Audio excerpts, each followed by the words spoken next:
Good morning, church. Ako nga po pala si Josh. Dito po tayo sa umagang ito upang makarinig tayo ng magandang balita na galing sa Panginoon. Church, ito po, tao po tayo sa day 16 na po tayo. Genesis 25 verse 19 to 34. Pero mag-focus lang po tayo sa verse na 19 to 26. Yun po.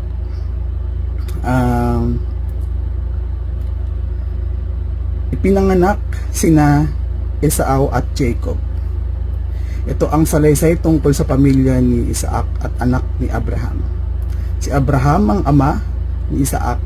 Si Isaac ay 40 taong gulang nang napangasawa niya si Rebecca, na anak ni Betuel na Arameo, na taga Padan Aram.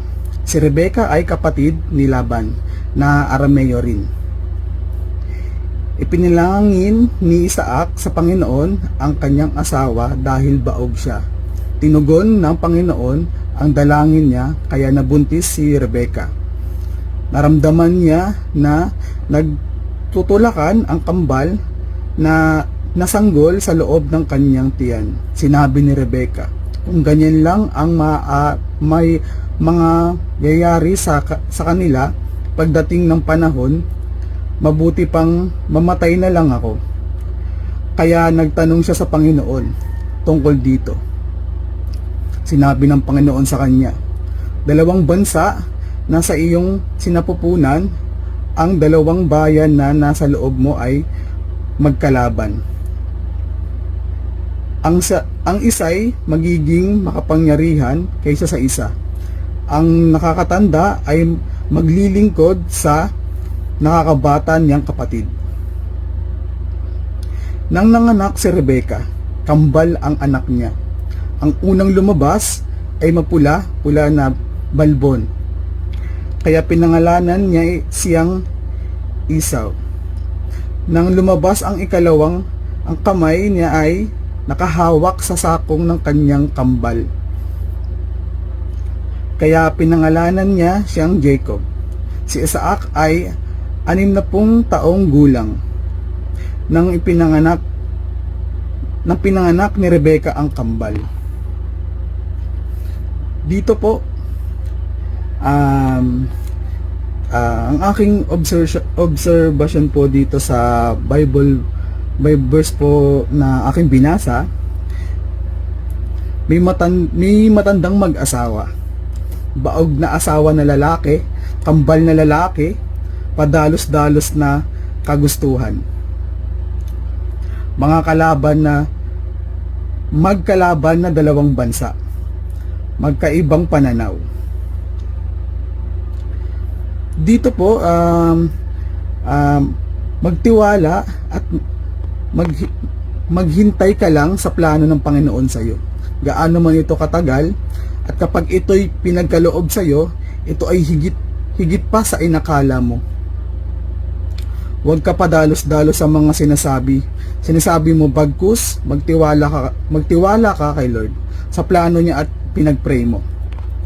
Dito po, church, dito po makikita natin na si Isaac po, na nagpray po siya sa Panginoon, na hindi po ganun agad na binigay sa kanya yung kanyang panalangin, pero kahit ganun man po, binigyan niya po ito ng lubos na pinagpala sa kanyang asawa.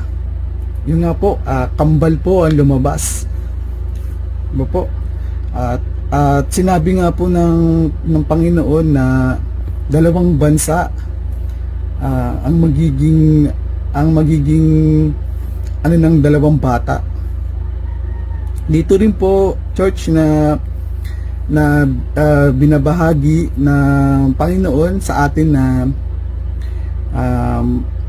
panganay man o bunso, dapat po talagang magkasundo. Lalo na po ang panganay, na dito po pinapakita na Parang pinagkumbaba niya ang kanyang sarili sa kanyang kapatid. At ang kanyang bunso naman ay ginamit ito na para makuha ang kapangyarihan ng kanyang panganay na kapatid. Yun po, church, na dapat po tayo magtiwala sa Panginoon, lalo na po sa ating mga prayer. Kung hindi man po agad-agad binibigay ng Panginoon, wag po tayong mawalan ng faith sa Kanya. Lalo na po hindi lang po ito na natatapos ang paglilingkod sa Kanya. Lalo na po kapag pray po tayo, buong puso po natin ibigay ang panalangin sa Kanya. Alam naman po natin na bibigyan niya ito. Hindi man po agad-agad, pero mapapansin po natin na nabigay na pala niya, di ba po, na umaapaw na biyaya po. Ano man po yung pinagpray natin sa Kanya, kalusugan man po, sa ating sarili man po, sa trabaho, ano man po yung pinanalangin natin sa Kanya, di ba po? Ito pinapakita po ng Panginoon na kung gaano siya ang grace sa panalangin mo sa Kanya. At magtiwala ka po sa Kanya. Sa aking naman pong application, katulad ni Isaac, huwag kang mawawalan ng pag-asa, lalo na kapag ikay manalangin sa Panginoon. Bagkus ang manalangin sa Panginoon ay makapangyarihan. Para po sa akin, ako ay pinagpray mo. Hindi niya pinapigyan, pero hindi mo man lang namamalayan, nabigay na pala ito at higit pa. Kaya magtiwala at maghintay sa will ni Lord para sa iyo. Sa mga prayer mo, lumapit ka sa Kanya at ipagdasal mo ito. Gaano man ito katagal, ibibigay niya ito ng higit pa sa inaakala mo. Yun po, church, mga kapatid, pinapakita po sa akin dito, sa aking sarili, na kung gaano ka powerful ang pag-pray. Hindi lang pag-serve, hindi lang sumunod sa Kanya, kundi sa pamamagitan ng prayer, alam niyang nandun tayo sa Kanya, alam niyang pinapakinggan niya tayo. Hindi man agad-agad na binibigay niya yung prayer na pinag-pray mo, pero alam niyang kung ano yung makakabuti sa'yo. Alam niya kung kailan at saan na ibibigay niya ito. Magtiwala ka lang sa Kanya. Hindi kanya bibiguin. Alam natin, church, na sa mundong ito napakaraming gulo, napakaraming sakuna. Opo. Pero naisip sa akin sarili, iniisip ko po na ipag-pray po lahat ng nangyayari sa mundo, lalo na ngayon. Kasi sobra-sobra po yung mga nangyayari na parang kaliwat kanan po yung nangyayari sa atin. Pero andun po yung grace natin at andun po yung faith natin na ipanalangin sa Kanya sa pamamagitan ng prayer po, gagawin niya at ibibigay niya po yung nararapat para sa atin. Church, kung nakakaramdam po tayo ng bigat o nakakaramdam po tayo ng kaba, pag-pray po natin sa Kanya, pag-pray po natin kay Lord. Wala po talagang imposible. Kung nanghihina po tayo, ipag-pray po natin yun. Kung masaya po tayo, ipag-pray po natin yun sa Kanya. Opo, ipagpasalamat po natin sa Kanya. Kasi hindi lang ang pray hiling or ano man po yung kagustuhan. Ito'y bigay pasasalamat sa Kanya sa mga nangyayari sa nakaraang taon.